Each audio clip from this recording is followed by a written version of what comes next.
Estamos con el constitucionalista Alberto Borea. Doctor Borea, como siempre, un placer tenerlo con nosotros esta noche. Muchísimas gracias, Mávila, encantadísimo de estar con ustedes y de hablar además de un tema tan importante como es el Senado de la República. Así es, en principio, ¿a favor o en contra? Y si es a favor, ¿por qué a favor?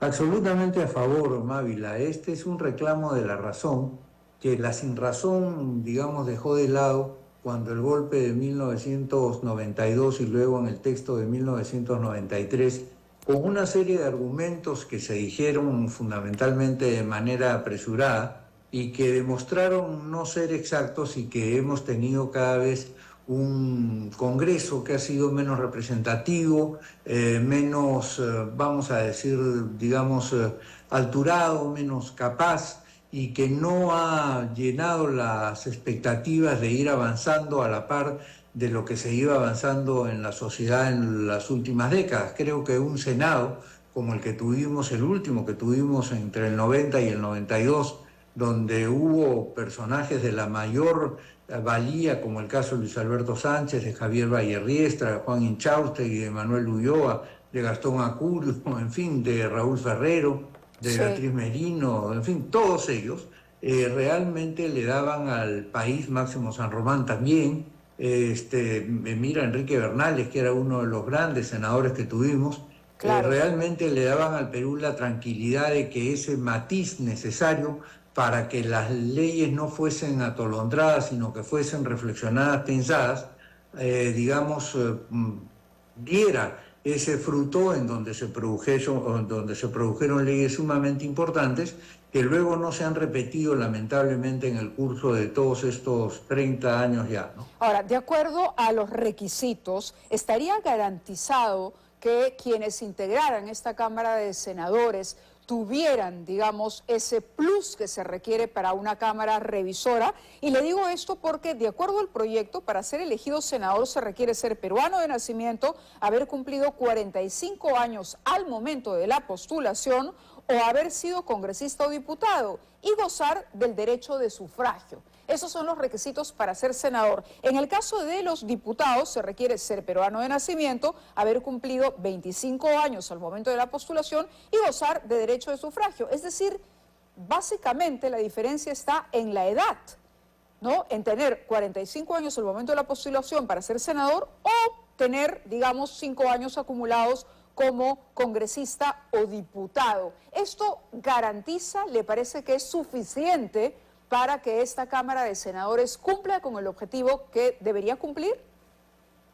Bueno, suficiente no es, Mávila, porque lo importante es ver cómo se está recomponiendo, cómo se va a recomponer el proceso político y el sistema político.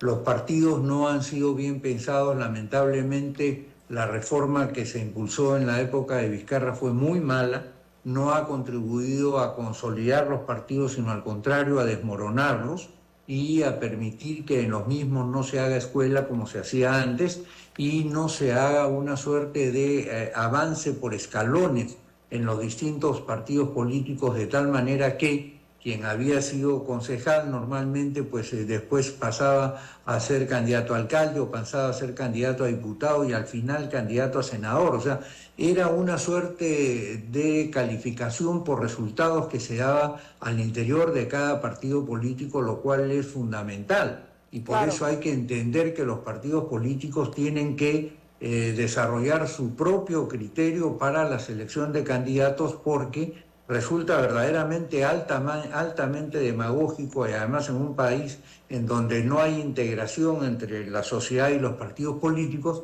decir vamos a hacer elecciones primarias abiertas, obligatorias y simultáneas, donde la gente no tiene ni cariño ni identificación con los partidos, ni sabe quiénes forman parte de los partidos, ni por qué votarían para que una persona A, B o Z sea el número uno de una lista. Es decir, prácticamente volveríamos o a una sorpresa y alejaríamos de cualquier modo la meritocracia que es necesaria también en los partidos políticos para que puedan cumplir con su cometido, porque el cometido de los partidos de Mávila es precisamente garantizar o canalizar la participación política de la ciudadanía. De acuerdo. Y eso se va haciendo a través del tiempo.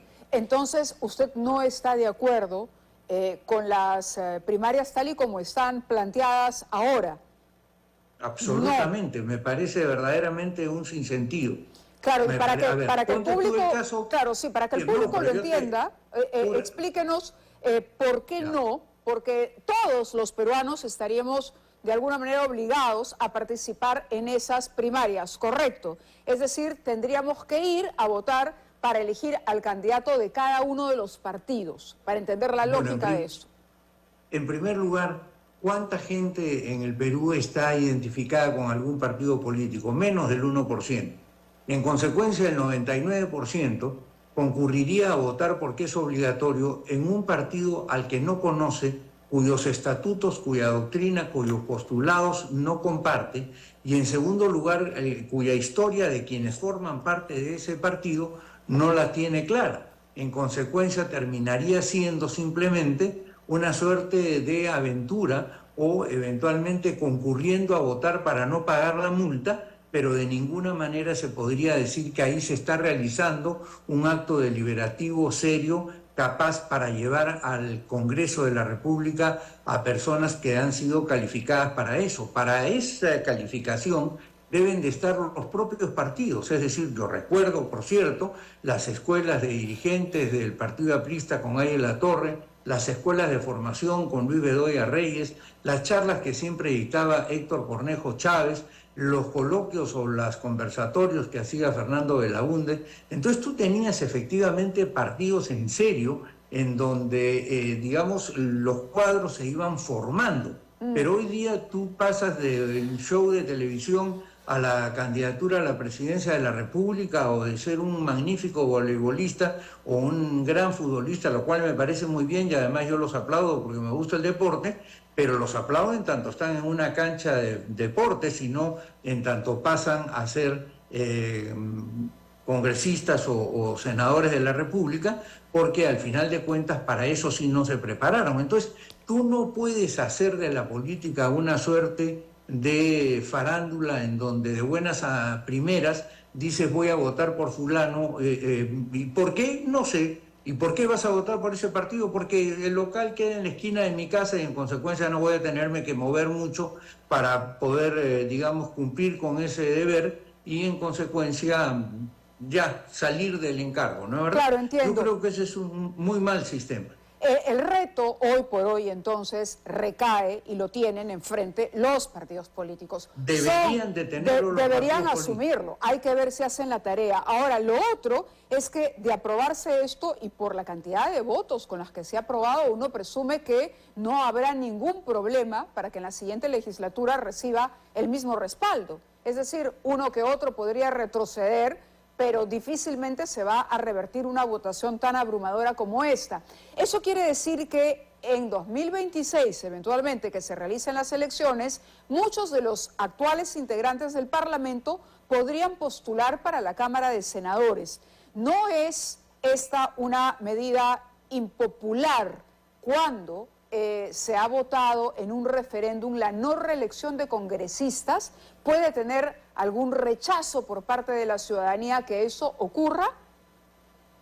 Mira, en primer lugar, todos recordamos cómo se hizo ese referéndum a trancas y barrancas, con una suerte de fuego de barrera en favor de las preguntas que había planteado Vizcarra, o en el sentido en que él quería que saliesen las respuestas del referéndum, y cómo eventualmente se aglutinaron una serie de argumentos que no necesariamente permitieron una deliberación importante al país. Ahora yo creo que más que retroceder los 93 que han votado, esperamos que los que votaron en contra más bien se sumen a la posición de la restitución del Senado, porque así como pueden retroceder también pueden avanzar, ¿no es verdad? Claro. Ahora, respecto a la reelección, yo te quiero hacer una reflexión. Yo fui diputado con Pepe Barba, con Mercedes Cabanillas, con Benigno Chirinos.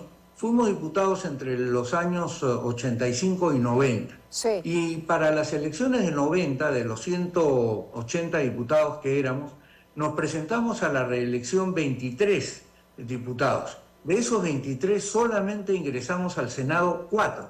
o sea, menos del 20%. Claro, entiendo O sea entiendo el punto, porque en realidad depende y finalmente está en las manos del elector, está en la decisión de los electores si se reelige a un parlamentario o no. Es el elector finalmente quien lo respalda y ahí está la libertad. No es que sea obligatorio reelegir a un congresista. Tengo un par de minutos más, doctor Borea. Quería preguntarle por este artículo, el 117, que también está dentro del proyecto, que dice: el presidente de la República solo puede ser acusado durante su periodo por traición a la patria, por impedir las elecciones presidenciales parlamentarias, por disolver la Cámara de Diputados, salvo en los casos previstos en el artículo, en fin, de la Constitución. Esto quiere decir que no se puede disolver la Cámara de Senadores, de acuerdo a esta reforma. No se puede. El presidente de la República está facultado, lo dice el 134, para disolver la Cámara de Diputados si está censurado o negado su confianza a 2 consejos de ministros. Pero, dice, contiene la convocatoria de elecciones para una nueva Cámara de Diputados, pero no está incluido el Senado en esta disolución, con lo cual seguiría funcionando. Eso te garantiza que siempre va a haber un poder legislativo, además con gente bastante más sedimentada que la Cámara de Diputados, menos impulsiva, vamos a decir de alguna manera, y en segundo lugar te aleja la posibilidad de un reyesuelo que cree que porque disolvió a la Cámara de Diputados puede hacer lo que le da la gana por la vía de los decretos legislativos. Es muy importante la división que se ha hecho en cuanto a las funciones del Senado y diputados en este Congreso. Es lo que se llama el parlamentarismo asimétrico. Es decir, que tanto diputados y senadores no tienen las mismas funciones como sucedía en las constituciones anteriores del Perú, incluso hasta la Constitución de 1979. A mí me parece que esta medida que ha tomado el Congreso es un paso hacia adelante. Creo que los peruanos, con reflexión, con tranquilidad, debemos de respaldarla, y no porque tengamos un punto de diferencia con cualquiera de las prescripciones que se han tomado, digamos, el proyecto es malo, porque a veces muchas personas dicen, como en este punto de los 47 que se han aprobado, yo estoy en contra, entonces que no se apruebe la medida. No es así. Lo que necesitamos nosotros es precisamente leyes de conjunto, leyes que vean al país en grande.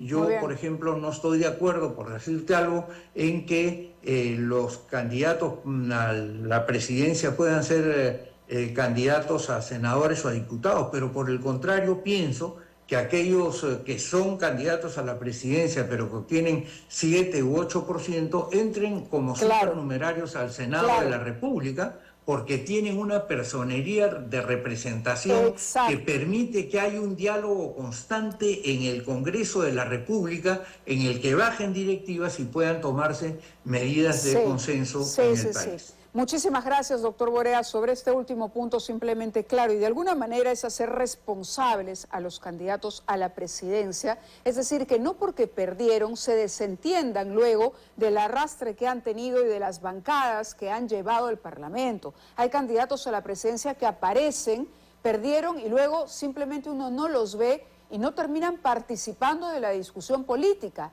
No hablan, no opinan, no dicen nada y solamente reaparecen, ¿no?, al cabo de el tiempo que transcurre para que se realicen las siguientes elecciones. Le agradezco este punto y seguramente estaremos hablando más al respecto. Muy amable, doctor Borea, y buenas noches. Mávila, hay muchos puntos, pero el proyecto va en la buena dirección y ojalá el Perú goce nuevamente de un Senado de la República. Muy bien, muchísimas gracias, doctor Borea. Gracias por acompañarnos. Buenas noches.